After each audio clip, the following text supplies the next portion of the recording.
I didn't have like a standard rock bottom or what you refer to as a tipping point.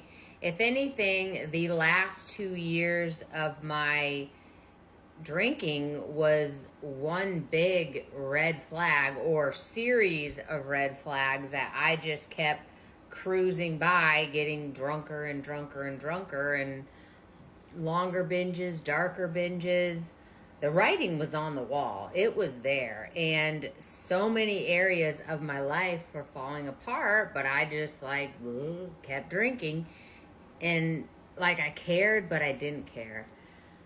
But one thing I do, as I look back, I can see where there was a desperation inside of me. And I don't even think I so much knew what I exactly wanted, but I knew I didn't want to keep living the way that I was living.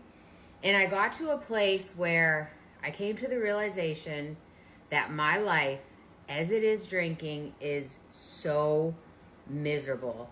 And I hated the fact that I had allowed alcohol to control me the way that it was, because I had zero control over it. It was in the front seat of my life and I was just along for the ride.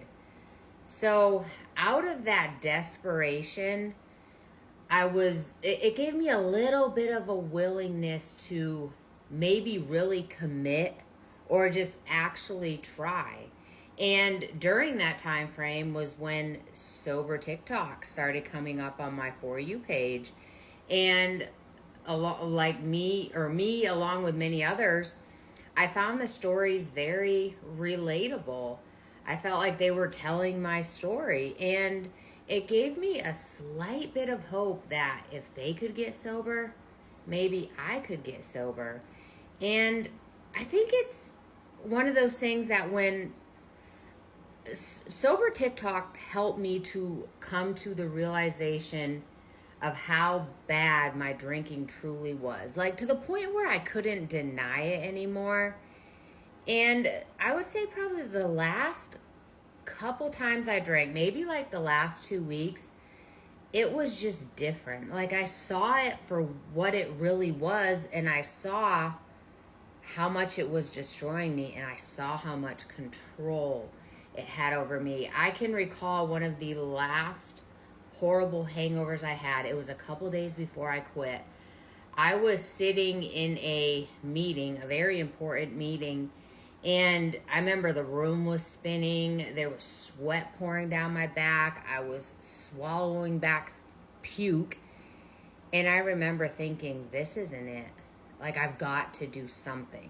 So I guess if you could say there was a tipping point, maybe that was it. And not that it was this like a horrible hangover that I had never had before. I've had hangovers worse than that. But for some reason, that hangover specifically just really hit me.